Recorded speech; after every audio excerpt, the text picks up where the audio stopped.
Hey folks, this is Vince with Dad's Gaming Addiction, and today we're going to quickly check out Sons of Valhalla.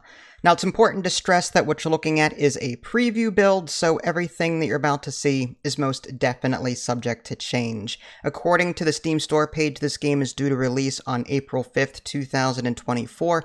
I got my press key a very long time ago, but now that it's closer to release, I came back to it to see what it was like now. And so far, it's pretty fun, though there's a bit of a learning curve because the game doesn't explain a whole lot to you. And by comparison, Kingdom and Kingdom 2 Crowns, which are two other games that I really enjoy playing, is much the same way. It doesn't hold your hand at all. And this game actually is similar to the Kingdom series, and I would also compare it a little bit to an old ditty that I used to play on the Super Nintendo Entertainment System called King Arthur. King Arthur's World, I think it was. I haven't played it in over 20 years, but you typically led a king figure, and you trained your units in various buildings and led them across this 2D environment. Well, that's what you're doing here. You take on the role of this guy who, there's a whole story behind it, which I really didn't care about. He's after somebody, his wife, I think it was, and he's looking for vengeance.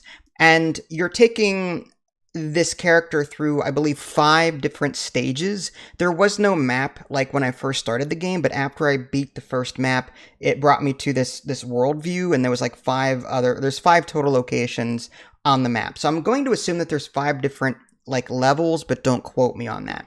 So what you do is you're dropped off for level 1. You're dropped off into your little starting camp area. On the very bottom of your screen is like the 2D world that you're thrust in. You're going from left to right. In Kingdom and Kingdom 2 Crowns, you can go in either direction, but in this game, it seems like it's left to right, at least for the first level. I haven't tried levels 2+ yet. So anyway, you're dropped off, and every now and again, you get a shipment of wood and food. There are some resources in the upper left-hand corner.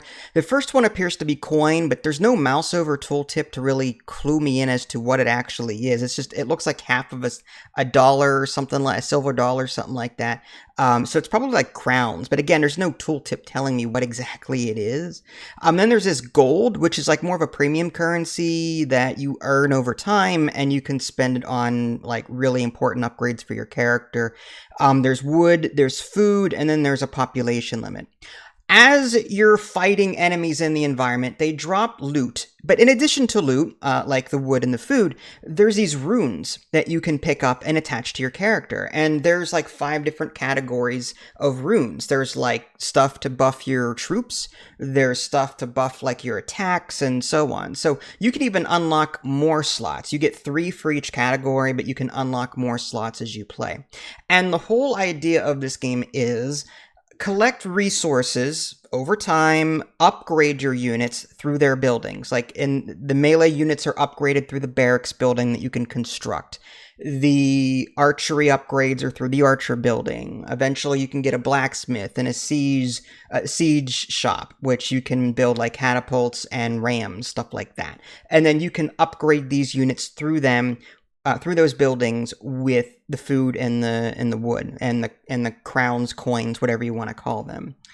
And you initially start with 2 build slots, but you can upgrade your main town hall building, and then you can eventually get like 5 or 6 build slots so that you can build every single building that you have available. I recommend building the melee or the barracks and the archer unit to start, because you are getting a regular shipment of food and wood for the first level via like a long ship. And then you upgrade your town hall to get more build slots. Then build like, say, a fishery and a lumberjack so that you can get food and wood over time more so than you normally would. And then from there, just keep upgrading. You'll be fending off attacks. You'll be able to repair the gates, which are like your walls, and you can also repair towers and stuff like that. And there's a couple of different kinds of like territories that you'll eventually control. There's like little outposts which don't do a whole lot. They just give passive resources over time. Well, at least the one that I got did. But typically it's just like a holding spot until you can move on to the next area. And you can actually control your army through a radial wheel. There's a follow me command, there's an attack command, hold this position, and then there's a shield wall command. And whenever you activate that, it highlights the ground, and any unit within the ground area will follow whatever order you give. So that's kind of cool. Again, it kind of reminds me of Kingdoms and Kingdoms 2 Crown in the sense that you're building up this force and you're going from like one side of the map to the other side of the map. And as you go, you're constructing buildings to upgrade these characters. There's even at the blacksmith upgrades for your own personal character. And your role is really vital in this game because you're going to be doing a lot of rolling and hacking and slashing. It's just, you're way more powerful than your army units. So you're often on the front line, you know, ducking, weaving, rolling, and slashing. You even get a bow and arrow that you can use, and you have like 3 arrows to start, and then you have to restock. There's like a restock building at your main town hall. You interact with that, you go back up to full health. In addition to arrows that you can use, there's also a heal button, which is the C button, and which I think you just eat food. And then there's like a drink button, which is for your stamina. And you do get special abilities, by the way. Enemies will drop this special red rune, and you pick out of like 1 out of the 3, and then you pick the one that you like. The one that I picked was this shield wall ability that kind of just... you go into this huge shield wall, I guess, ball, and then you let it go, and it's a wave that waves over all the enemies and knocks them over and injures them. It was really cool. But you'll find different runes as you play, and you'll be able to, again, equip them to your character. One thing the game didn't prepare me for was that there's a final boss once you get all the way to the right, and you go into this tent and then you fight the first boss. And I'm like, well, I have no healing at all. I have barely any stamina, a drink, you know, so like I didn't know that once I was in here that I was locked into this boss fight. So I'm sitting there fighting this guy.